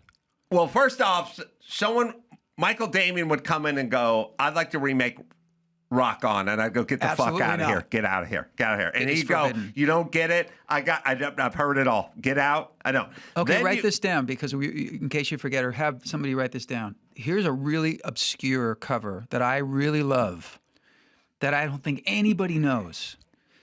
Remember the Bee Gees song, I Started a Joke? Yes. One of the saddest songs ever written. The Wallflowers covered it for a movie soundtrack. Really? And it's so fucking great. Jacob Dylan's voice on I Started a Joke. It is one of the saddest, most melancholy songs Such a great ever. song. It's a great song that people, predates the whole Saturday Night Fever thing and all that kind of stuff. But it is a beautiful song. But you got to check out Jacob's, and it's the Wallflowers, but it's Jacob. I'm a huge Jacob Dylan fan, too. Zoolander is the movie with the cover. That's in that? Yes, it is. That's exactly right. Okay. Saddest song ever? Linda Ronstadt's Long, Long Time. I think I heard that song. But I'm thinking it's very gonna sad. miss you. It's very sad. It's so sad. Has that anybody song. ever covered that? I don't know, but I don't know that you could do it better than she did it. Now, with my rock song or my cover sanctioning body, when Cat Stevens comes in and goes, I want to do Sam Cooke's Another Saturday Night, I would go, hold on. Oh. You're going to have trouble beating Sam Cooke's version of this because that is an excellent Who's on the committee? song. Just you? Just me and you. Oh, okay. Just We're two gonna of do us. it. Yeah. Oh, okay. And then he'd come in and give me the calypso vibe. Yeah. And I'd go, oh, okay. I That's see what something. you're- I like I smell we're, what you're we're cooking. doing something different Yeah. here. Okay. Because if you're just going to do Sam Cooke's version, Why? you can't do it as good as Sam Cooke. Thank you. I think somebody did Smoking in the Boys Room? No, Radar Motley Love. Crue did Smoking in the Boys Room, Brownsville Station. out. No need for that. You're Billy out. Idol did Money Money. No You're need for gone. that. Out. That's exactly Done. the Tommy James and the Shondells song. Black Crowes doing Hard to Handle, the Otis Redding song. I will accept possibly that. one of the top 5 covers of all time. Hey, It's wrap really it good. up. I'll take it. Yeah, that's a really fine. good one. That's yeah, a really good one. I'll. There's always something there to remind me, which was a Dionne Warwick song that got like the 80 Naked pop. Eyes, Yeah, the like they 80s, did yeah. a 80s version. Okay, Yeah, like that was- I'm open that was to catchy, you poppy. taking. It's different enough. It's when it's just the same. Yeah. And it's a shit version of the It's same. like, people cover songs and they are faithful to the original. It can be tricky. I think, okay, it's a good thing we have all this time on our hands that we can have this committee and spend our time somebody has doing to that. do it, or we're going to end up with horrible covers. With more horrible covers. We can't allow it. We're Adam. going We to end up can't with another allow Rock it. On. Right. We can't Which have now another. there's 2 Rock Ons. Wait, what? Dawson, there still is one song. But wait, that are you got more mad remade. at David Essex for writing it and recording it, or more mad at Michael Damian for covering it? I'm more mad at him for covering it. Yeah. I am too, and I don't even know why, because he seems like such a nice guy. The original version of it was horrible, but it didn't exist, and fine. The You're Michael allowed- Damian song, by the way, was #1. It was a Rock On? #1 single. That's how dumb we- So we can both go fuck ourselves. I know, but you do now. You're coming around to my side, which is there is such a thing as bad. And that's it. Rock On by Michael Damian is bad. What was, Dawson, I'm looking at you, I know, and I'll think of it after Richard leaves the studio, and I'll have to chase him down the street screaming it. But there was a song that was a horrible song that got remade, and it was made the exact same way, and it's every bit as bad, and it made me every bit as angry. And I don't know, look up like top 10 remakes or something, because it's gonna. Can I confess it's something? gonna right make now? me angry. Can I Yes. confess something? Please. In this moment, like literally 45 seconds ago, as you were saying, we got to try to remember. I was thinking about, I just said earlier, like, I don't like musicians talking shit about other musicians. And so I had this remorse about even saying anything about the Michael Damian cover. And so I was about to say, you know what? I just want to go on record about, and then I remembered that in the 80s, when that song was a hit, Michael Damian went on some radio show and talked shit about me. So What? Yeah, so I'm okay with it. I'm okay with it. To be fair, he's not a musician. So it's not like you're talking shit about a musician. True. 'Cause And I'm not saying anything about his acting or his hair or his good looks. No. What is the song, Dawson? Well, you're not by any chance. It's not Mick Jagger and David Bowie Dancing in the Street. Streets. Yes, it could be. Okay, that's Because that was like Martha and the Van Dellas. Right. But that is my favorite cover. That is a horrible, horrible cover. But we can chalk that up to Coke and Lenny 80s. Kravitz should have never done American Woman. Oh, you're right. I think it's American Woman and Lenny Kravitz, which is the Guess Who. It was a Guess Who, I guess. It's not bad. It's super repetitive. We don't need it. But Lenny Kravitz, we did not need redoing American Woman at all. How about Michael Jackson's cover of Come Together? Oh, I don't know if I've heard that Okay, one. It's definitely different. Where is that song? Or what is that song? It was like post-Thriller.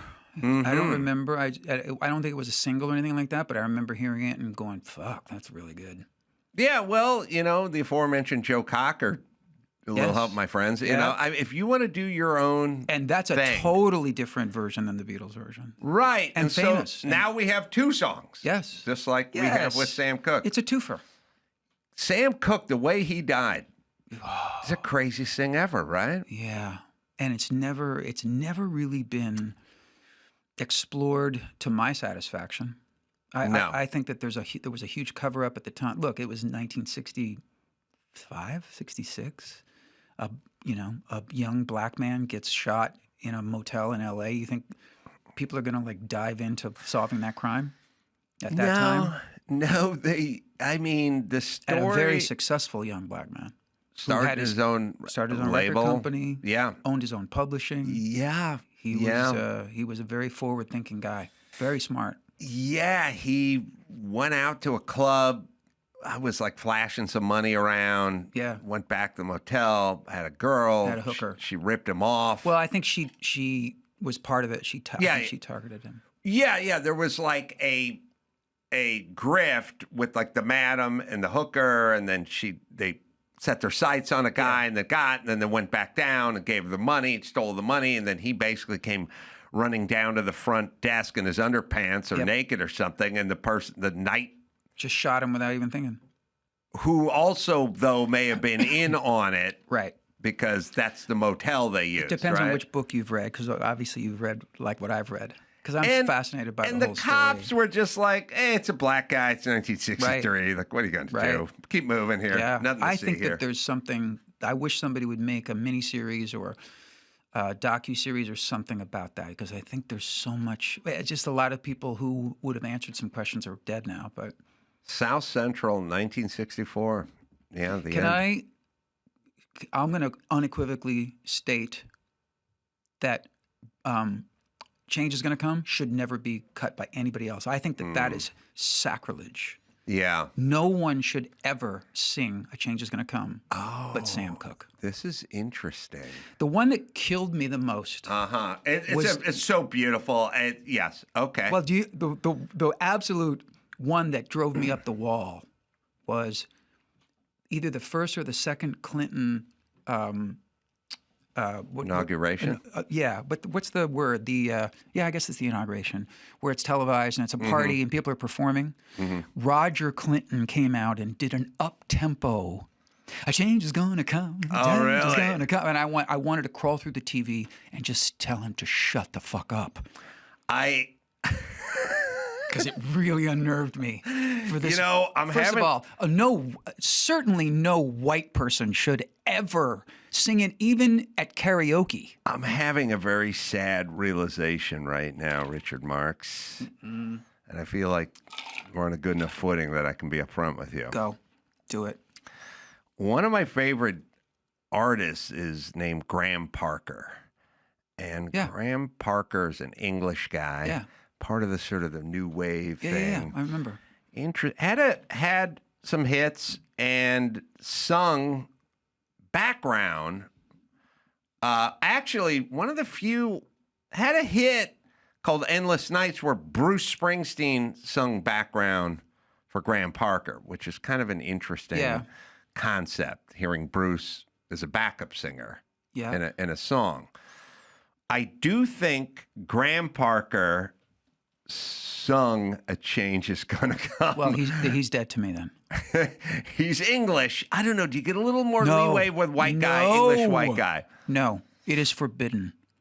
If you made the Graham decision, Parker sung that Sam Cooke you keep song. talking about bravado. If I find out that you, and I don't care who you are, but especially if you're a white dude and I'm gonna do "A Change is Gonna Come," I'm gonna fight you.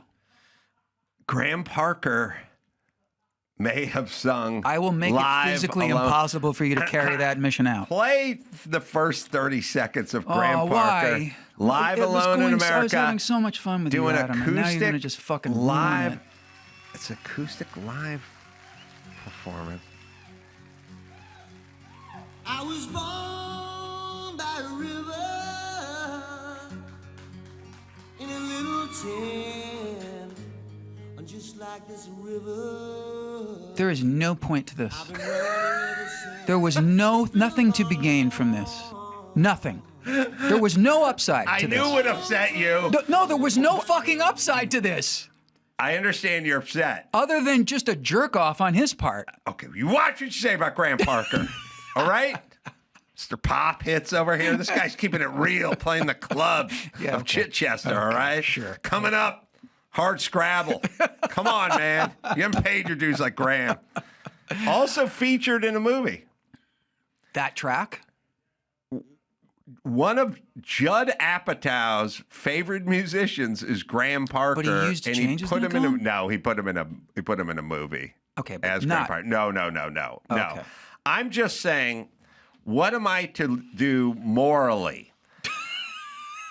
there's only one person in all of Glendale, Burbank, who knows Graham Parker covered Sam Cooke's A Change Is Gonna Come, then I have the Richard Marx attacking anyone who would dare to cover that physically would attack Assault. Graham Parker. We're talking class 1A felony or for whatever. covering that song, and yet I have to sit with the knowledge of knowing that my Graham Parker covered A Change Is Gonna Come. Not only that, but I think that what you're not saying is that you're like, what you're not saying out loud is like, and you're kind of okay with it.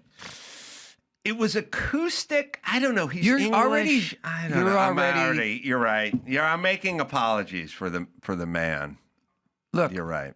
All due respect to Graham Parker. I like Graham Parker, but I hate him Sounds now.